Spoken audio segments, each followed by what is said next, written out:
Sorry, പെട്ടെന്നേ എൻ്റെ കൈ കൊണ്ടിട്ട് മൊബൈൽ താഴെ വീണു, അതോടുകൂടിയിട്ട് എല്ലാം പോയി. എന്തായാലും അവിടെ നിർത്തിയെടുത്ത് നമുക്ക് വീണ്ടും തുടങ്ങാം. നോക്കൂ, we are given some numbers 3, 4, 6, 7. 3, 4, 6, 7. ഞാൻ ഇവയെ പല ഗ്രൂപ്പുകളെ സാമ്പിളാക്കിയിട്ട് മാറ്റുകയാണ്. ഇതിൽ നിന്നും ഈ രണ്ടെണ്ണം വീതിയെടുക്കുകയാണെങ്കിൽ 4C2 എത്ര എണ്ണമാണ്? 6 എണ്ണം കിട്ടണം. ഏതൊക്കെയാണെന്ന് നോക്കാം. 3,4, 3,6, 3,7, 4,6, 4,7, 6,7. ശരി, 6 എണ്ണം. ഇതിൽ കൂടുതൽ സാമ്പിളുകൾ ഇല്ല. ഇതിൽ അടുത്തതിൽ ഞാൻ ഇതിൻ്റെയൊക്കെ അരിത്തമാറ്റിക് മീൻ കാണുന്നു. ഇത് രണ്ടെണ്ണം കൂടി കൂട്ടുന്നു 7, അതിനെ 2 കൊണ്ട് ഡിവൈഡ് ചെയ്യുന്നു 3.5. രണ്ടും കൂടി കൂട്ടുന്നു 2 കൊണ്ട് ഡിവൈഡ് ചെയ്യുന്നു, രണ്ടും കൂടി കൂട്ടുന്നു 2 കൊണ്ട് ഡിവൈഡ് ചെയ്യുന്നു, രണ്ടും കൂടി കൂട്ടുന്നു 2 കൊണ്ട് ഡിവൈഡ് ചെയ്യുന്നു, രണ്ടും കൂടി കൂട്ടുന്നു 2 കൊണ്ട് ഡിവൈഡ് ചെയ്യുന്നു, രണ്ടും കൂടി കൂട്ടുന്നു 2 കൊണ്ട് ഡിവൈഡ് ചെയ്യുന്നു. ഇത് കിട്ടിക്കഴിഞ്ഞു. ഇനി ഞാൻ ഇതിനെ അപ്പോൾ സാമ്പിൾ നമ്മൾ കണ്ടുപിടിച്ചാണ്. ഇതിൽ നിന്നൊരു സാമ്പിളിംഗ് ഡിസ്ട്രിബ്യൂഷൻ ഇനി ഉണ്ടാക്കാൻ പോകുന്നതാണ്. സാമ്പിളിംഗ് ഡിസ്ട്രിബ്യൂഷൻ ഞാൻ ഇതിനെ ഓരോ സാമ്പിളുകളാക്കി മാറ്റി എങ്ങനെയൊക്കെയാണ് വരുന്നതെന്ന് നോക്കിയതാണ്. സാമ്പിളിംഗ് ഡിസ്ട്രിബ്യൂഷൻ ആകുമ്പോൾ നമ്മളിവിടെ എഴുതുന്നത് സാമ്പിൾ എന്ന് എഴുതിയിട്ട് ആദ്യത്തേൻ്റെ മീൻ എത്രയായിരുന്നു? ആദ്യത്തേതിൻ്റെ മീൻ 3.5, പിന്നെ 4.5, പിന്നെ 5, പിന്നെ 5.5, പിന്നെ 6.5. ഞാൻ പ്രോബബിലിറ്റിയിലേക്ക് കൺവേർട്ട് ചെയ്യാണ് കേട്ടോ. ഇതിൻ്റെയൊക്കെ ഫ്രീക്വൻസി ഇത് എത്ര എണ്ണം ഉണ്ട്? ഒരെണ്ണം. 4.5 എത്ര ഉണ്ട്? ഒരെണ്ണം. 5 എത്ര എണ്ണം ഉണ്ട്? 2 എണ്ണം. 5.5 ഒരെണ്ണം. 6.5 ഒരെണ്ണം. ഇതിൻ്റെ ആവറേജ് കാണാണ്. ഇത് നമ്മൾ എന്താ, we have already converted to probability distribution. നമ്മൾ ഇതിൻ്റെ കാണുമ്പോൾ ആദ്യം ഓരോന്നിനെയും നമ്മൾ എഫും ഇതും കൂടി മൾട്ടിപ്ലൈ ചെയ്യുന്നു. 3.5, 4.5, 10, 5.5 ആൻഡ് 6.5 ഇങ്ങനെയാണ് കിട്ടുക. 8, 20, 3, 30 കിട്ടി. ഇതിൻ്റെ അരിത്തമാറ്റിക് മീൻ കാണുന്നു. ഇതെല്ലാം കൂടി കൂട്ടി എത്രയാണ്? 6 കിട്ടി. ഇതിൻ്റെ അരിത്തമാറ്റിക് മീൻ എന്ന് പറയുന്നത് 30/6 = 5.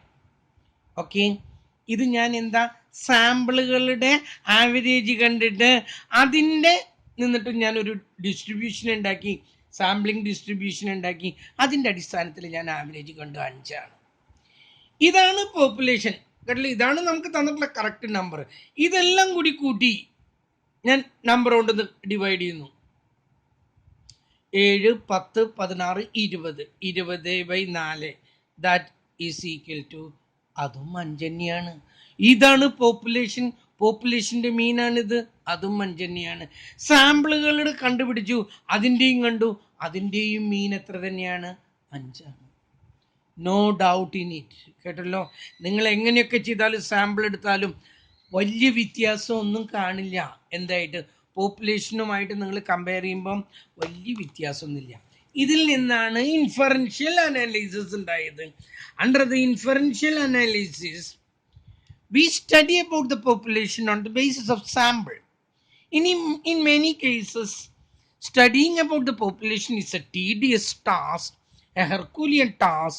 So what is open with us is studying the sample and make conclusion or inferences about the population on that basis. അതിൻ്റെ അടിസ്ഥാനത്തിൽ നമ്മൾ നിഗമനങ്ങൾ, പോപ്പുലേഷനെ കുറിച്ചിട്ടുള്ള നിഗമനങ്ങൾ ഉണ്ടാക്കാണ്. ഒന്നുകൂടി ഞാൻ പറയട്ടെ. The characteristics of the sample, they are known as the statistics, and the characteristics of the population. Population means the whole item about which we are studying.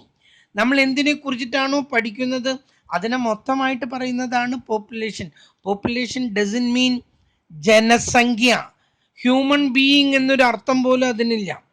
If I am studying about the desk in your class, the whole desks are known as the population. If I am studying about the leaves in a particular tree, the whole leaves in the tree consist of the population.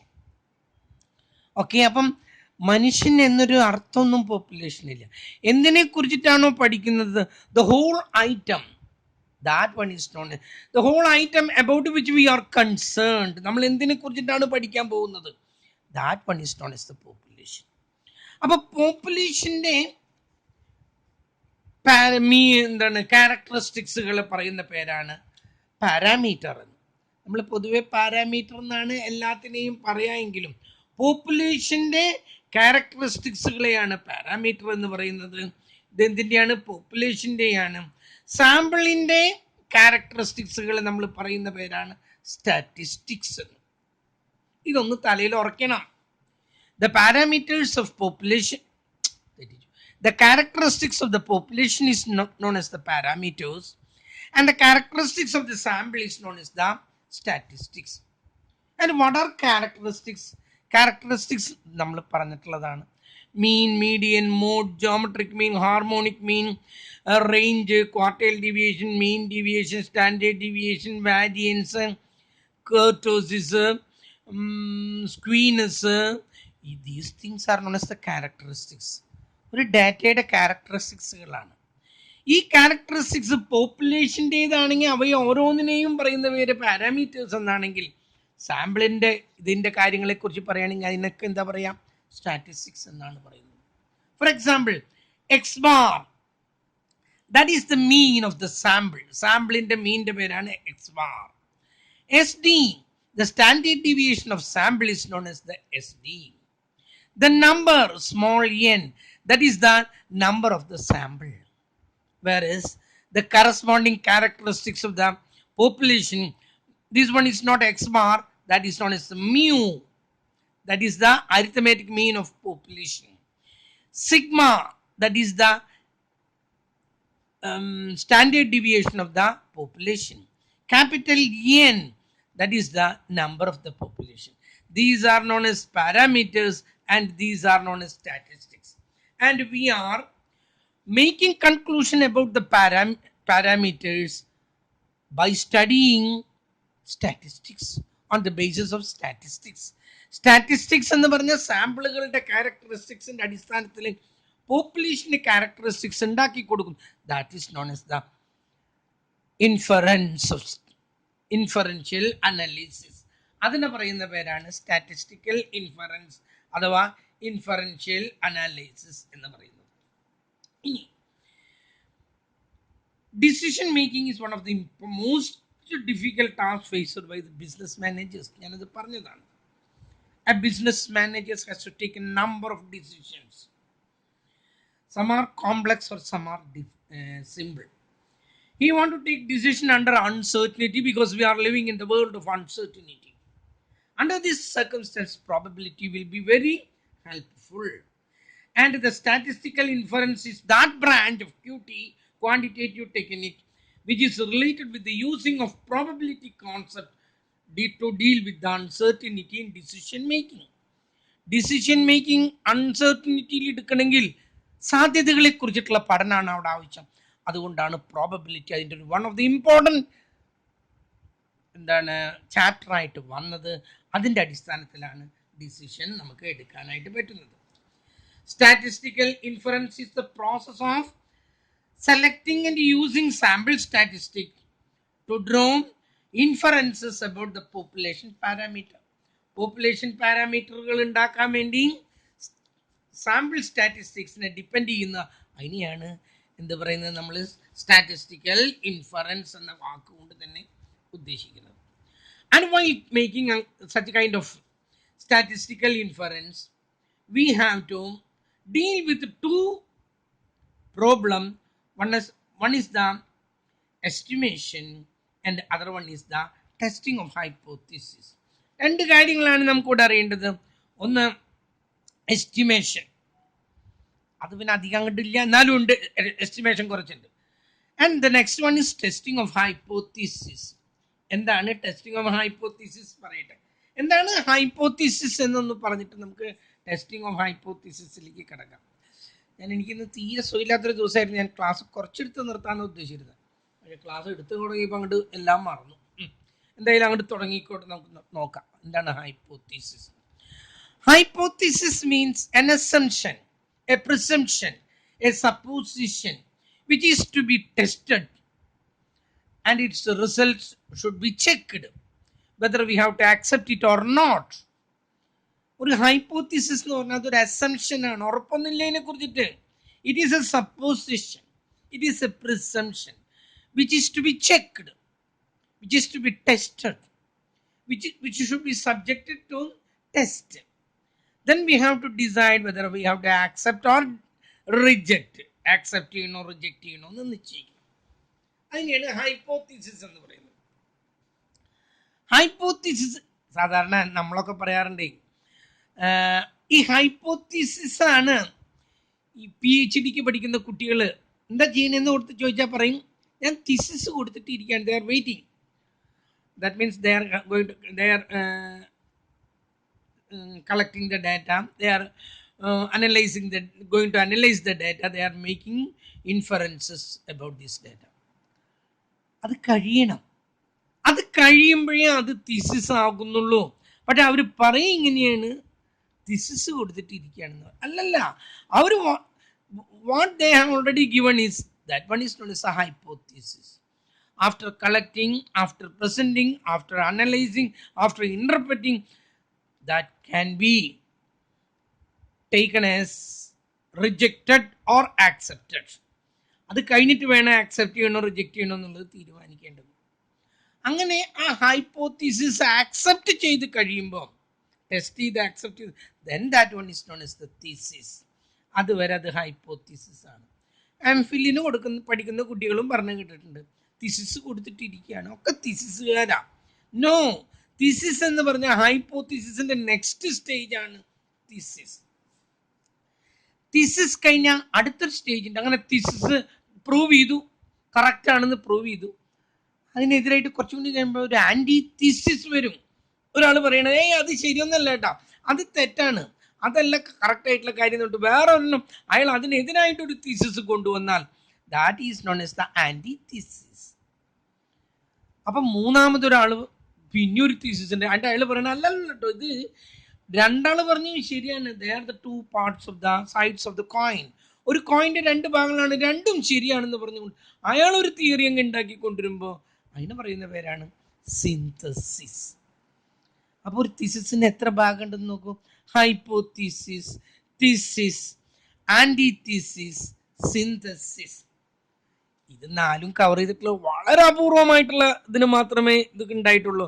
ഒരു example ആയിട്ട് എടുത്ത് പറയുകയാണെങ്കിൽ Karl മാർക്സിന്റെ Das Kapital, Das Kapital, Karl Marx അതൊരു തിസിസാക്കി മാറ്റി prove ചെയ്തു അദ്ദേഹം.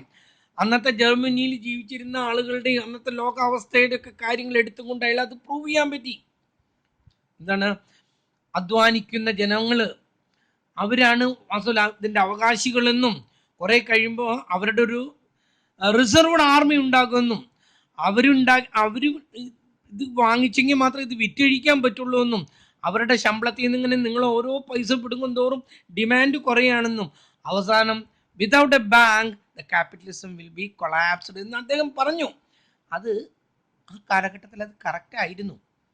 പക്ഷെ അദ്ദേഹം തിസിസ് എഴുതിണ്ടാക്കുന്നതിന് മുമ്പ് ആംഗൽസും വേറെയും പല ആളുകൾ, പണ്ട് കാലത്തെ ആളുകൾ ഇതിൻ്റെ ഹൈപ്പോത്തിസിസ് എഴുതി. കാർൽ മാർക്സിന് മുമ്പ് ആംഗൽസ് ഒക്കെ അതിനെക്കുറിച്ച് എഴുതിയിരുന്നു, വ്യക്തമായിട്ട് എഴുതിയിരുന്നത്. അതെടുത്തിട്ടാണ് കാർൽ മാർക്സ് ഈ തിയറിയൊക്കെ ഉണ്ടാക്കിയത്. കാർൽ മാർക്സിന് അത് പ്രൂവ് ചെയ്യാൻ കഴിഞ്ഞു. അങ്ങനെ അതൊരു തിസിസായിട്ട് ഉയർന്നു.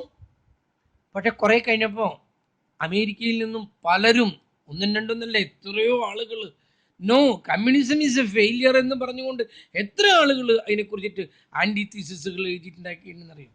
അങ്ങനെ കുറേ ആളുകൾ പറഞ്ഞു അവർ പറയണമെന്നല്ല ശരി, ക്യാപിറ്റലിസം അങ്ങനെ നശിക്കൊന്നുമില്ല, അതാണ് ഇതാണെന്നൊക്കെ പറഞ്ഞുകൊണ്ട് കുറേ ആളുകൾ മുന്നോട്ട് വന്നു. അവരൊരു തിയറി ഉണ്ടാക്കി, that is known as the antithesis. പക്ഷേ സോഷ്യലിസ്റ്റുകൾ അതും എതിർത്തു. അല്ല, ഇവർ കൂട്ടരും പറയണത് ശരിയാണ് എന്ന് പറഞ്ഞുകൊണ്ട് കുറേ തിയറികൾ ഇപ്പം ഉണ്ടായിക്കൊണ്ടിരിക്കുകയാണ്. അതിൽ നിന്നാണ് പുതിയ ഇക്കണോമിക് സിസ്റ്റങ്ങൾ ഇങ്ങനെ ഉരുതിരിഞ്ഞു വരുന്നത്.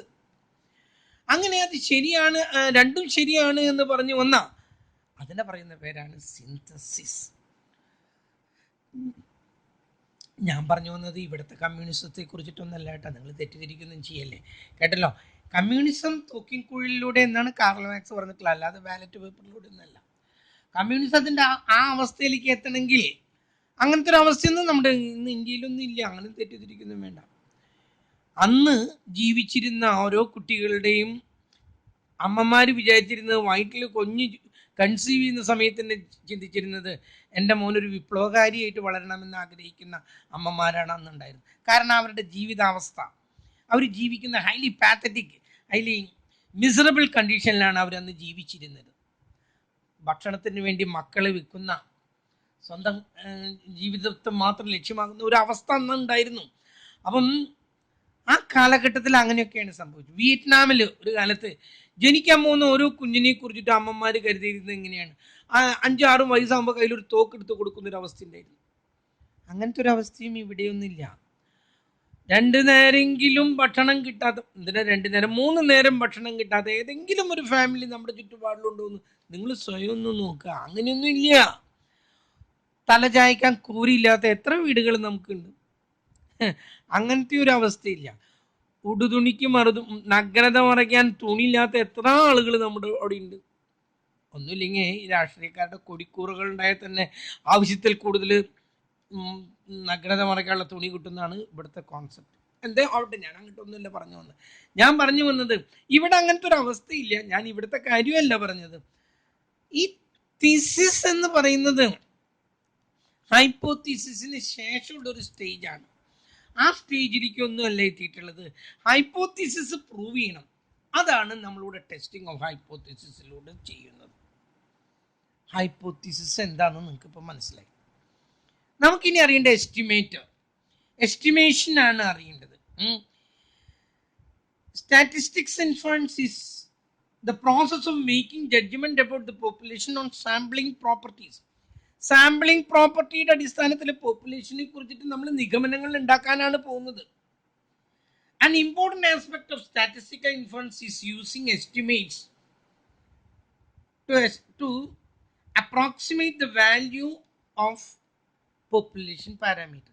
പോപ്പുലേഷൻ പാരാമീറ്ററിനെ കുറിച്ചിട്ട് ഒരു എസ്റ്റിമേഷനാണ് നമ്മൾ ഉണ്ടാക്കാൻ പോകുന്നത്. അങ്ങനെ ഉണ്ടാക്കുമ്പോൾ there are 2 possibilities. One is we are going to make conclusion for the population. The mean of the population is this value. The standard deviation of population is this value. The variance of population is this value. ഇതൊക്കെയാണ് പറയാൻ പോകുന്നത്. With the process of generalizing from the sample to the population. I have told you that is known as statistical inference.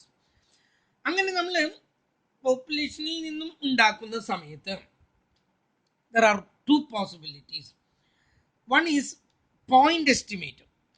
ഒരു value മാത്രം എടുത്ത് പറയുന്നു. ക്ലാസ്സിൽ 55 average കിട്ടേണ്ടത് എന്ന് ഞാൻ പറയുന്നു. That is 1 point.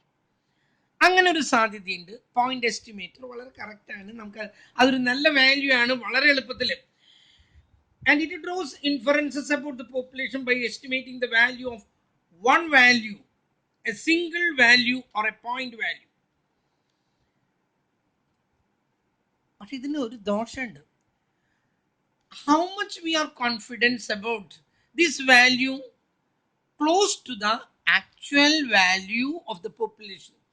പോപ്പുലേഷന്റെ actual value ആയിട്ട് ഇതിന് എന്തുമാത്രം സാമീപ്യമുണ്ട്, അടുപ്പുണ്ട് എന്നുള്ളതിനെ കുറിച്ചിട്ട് നമുക്ക് എത്രമാത്രം we are confident about it. By best we mean the value of the sample statistics should be the close to the population parameter as possible. അത് നമുക്ക് അത്ര ധൈര്യമായിട്ട് നമുക്കൊന്നും പറയാൻ പറ്റില്ല. കേട്ടല്ലോ, എത്രമാത്രം അടുപ്പുണ്ടെന്ന് പറയാൻ പറ്റില്ല. അതാണ് അതിൻ്റെ ഒരു പ്രോബ്ലം. അതുകൊണ്ടാണ് അടുത്തത് വന്നത്, ദാറ്റ് ഈസ് ഇന്റർവൽ എസ്റ്റിമേറ്റ്. മറ്റത് ഒരു പോയിന്റ് എസ്റ്റിമേറ്റ് ചെയ്ത് ഒരു പോയിന്റ് മാത്രം നമ്മൾ കണ്ടുപിടിച്ചുകൊണ്ട് ആ പോയിന്റിന്റെ അടുത്തേക്കാണ്. ഇതാ നമ്മൾ ഈ കഴിഞ്ഞ പ്രോബ്ലത്തിൽ 5 വന്നത് അരിത്മെറ്റിക് മീൻ. അതുകൊണ്ട് ഇതിൻ്റെയും 5 എന്ന് പറയുന്നു. പക്ഷേ ഈ 5 എത്രമാത്രം ഈ ഇതിന്റെ വാല്യൂവിന് അടുപ്പുണ്ട്, അടുത്താണ്, ഇതിൽ എക്സാക്റ്റ് ആയി, അത് വേറെ കാര്യം. അങ്ങനത്തെ ഒരു പ്രോബ്ലം എടുത്തുകൊണ്ടാണ് ഇത് 4.8 ആണെന്ന് കരുതുക.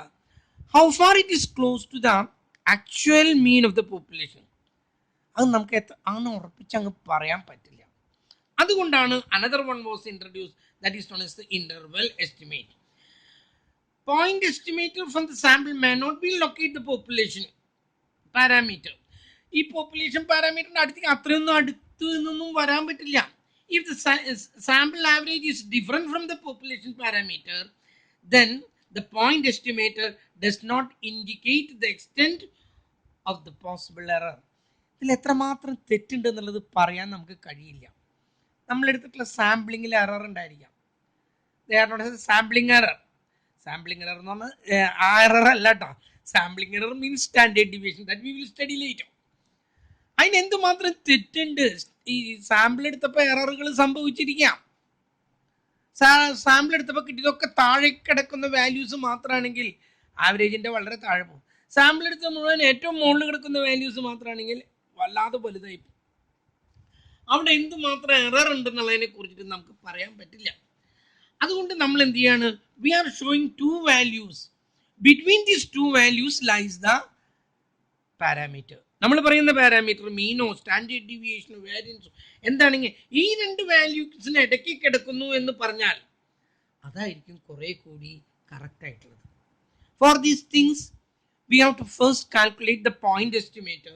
പോയിന്റ് എസ്റ്റിമേറ്റർ കിട്ടുന്നു, എന്നിട്ട് നമ്മൾ നിശ്ചയിക്കുന്നു രണ്ട് ഇന്റർവെൽസ്. ആ രണ്ട് അറ്റങ്ങൾ നമ്മൾ നിശ്ചയിക്കുന്നത്, രണ്ട് ഇന്റർവെല്ല് നിശ്ചയിക്കുന്നത് അവിടെ നിന്നാണ്. ഫോർ എക്സാമ്പിൾ, ഞാൻ പറഞ്ഞു ക്ലാസിന്റെ ആവറേജ് 55 ആണെന്ന് പറഞ്ഞു. അതിനേക്കാൾ കുറച്ചും കൂടി നല്ലതാണ് ക്ലാസിന്റെ ആവറേജ് 45ന്റെ 65ന്റെ ഇടയ്ക്ക് കിടക്കണമെന്ന് പറഞ്ഞാൽ അതാണ് കുറെ കൂടി കറക്റ്റ് ആയിട്ടുള്ളത്. And the degree of likelihood is known as the confidence level. നമ്മൾ ആ എടുക്കുന്നുണ്ടല്ലോ, ഇവിടുന്ന് അങ്ങോട്ട് 10, ഇവിടുന്ന് അങ്ങോട്ട് 10, 45, 55ന്റെ 10 കൂട്ടി 65, 55 10 കുറച്ചില്ല. That is known as the confidence level, the degree. അതാണ് നമുക്ക് കിട്ടേണ്ടത്. എത്രയാണ് കൂട്ടേണ്ടത്, എത്രയാണ് കുറയ്ക്കേണ്ടത്, അതിനെ പറയുന്ന പേരാണ് കോൺഫിഡൻഷ്യൽ ലെവൽ എന്ന് പറയുന്നത്, അഥവാ കോൺഫിഡൻഷ്യൽ ഇന്റർവെൽ എന്ന് പറയുന്നത്. Confidential interval is equal two point estimator plus or minus. പിന്നീട് നമുക്ക് ഈ കിട്ടുന്നത്, അത് കിട്ടുന്നത് reliability factor into standard error. Reliability factor നമ്മൾ പഠിക്കും, അതിന് സെഡ് എന്ന് പറഞ്ഞുകൊണ്ട് നമ്മൾ പഠിക്കും. അപ്പോൾ ഈ പോയിന്റ് എസ്റ്റിമേറ്റർ നമ്മൾ കാൽക്കുലേറ്റ് ചെയ്ത് കഴിഞ്ഞാൽ ആ റിലയബിലിറ്റി ഫാക്ടർ കിട്ടണമെങ്കിൽ ആ റിലയബിലിറ്റി ഫാക്ടർ നമ്മൾ സെറ്റ് നമ്മൾ പിന്നീട് കാണും, അത് മനസ്സിലാക്കണം. അതുപോലെ സ്റ്റാൻഡേർഡ് എറർ എന്ന് പറയുമ്പോൾ നിങ്ങൾ സ്റ്റാൻഡേർഡ് ഡീവിയേഷനാണ് സ്റ്റാൻഡേർഡ് എറർ ആയിട്ട് എടുക്കുന്നത്, അതും നമ്മൾ പിന്നീട് പഠിക്കും. ഇവിടെ രണ്ട് വാല്യൂസിന് ഇടയ്ക്കാണ് നമ്മുടെ വാല്യൂ കിടക്കുന്നത്. ആ രണ്ട് വാല്യൂസിൻ്റെ ഇടയ്ക്ക് നമ്മൾ പറയുന്നു കോൺഫിഡൻഷ്യൽ ഇന്റർവെൽ എന്ന് പറയുന്നു. കോൺഫിഡൻസ് എന്താണ്? കോൺഫിഡൻസ് ഇന്റർവെൽ തന്നെയാണ് അതിന് ഏറ്റവും നല്ല വാക്ക്, കോൺഫിഡൻസ് ഇന്റർവെൽ തന്നെയാണ്. ആ കോൺഫിഡൻസ് ഇന്റർവെൽ എത്രയാണ് എന്ന് നിശ്ചയിക്കുന്നത്, അവിടെയാണ് നമുക്ക് ബുദ്ധിമുട്ട്. അതാണ് കണ്ടുപിടിക്കേണ്ടത്. അതിനാണ് നമ്മൾ reliability factor into standard error. അതാണ് നമ്മൾ അതിനെ കുറിച്ചിട്ടാണ് നമ്മളിവിടെ പഠിക്കാൻ പോകുന്നത്. അപ്പം എത്ര കൂട്ടണം എത്ര കുറയ്ക്കണം എന്നുള്ളതാണ് നമ്മളിവിടെ കാണാനായിട്ട് പോകുന്നത്. ആ കോൺഫിഡൻസ് ലിമിറ്റ് എന്നും പറയാം അതിന്, ഓർ ഇന്റർവെൽ എന്നും നമുക്ക് പറയാം. ആ ഇന്റർവെല്ലും ലിമിറ്റും അതെങ്ങനെയാണ് കണ്ടുപിടിക്കുന്നത് എന്നുള്ളത് നമുക്ക് അടുത്ത ക്ലാസ്സിലൂടെ നമുക്കത് കാണാം. കാരണം ചിത്രം വരച്ചിട്ടൊക്കെ കാണേണ്ടതാണ്, അത് അടുത്ത ക്ലാസ്സിലൂടെ നമുക്ക് കാണാം. Okay, that's all for today.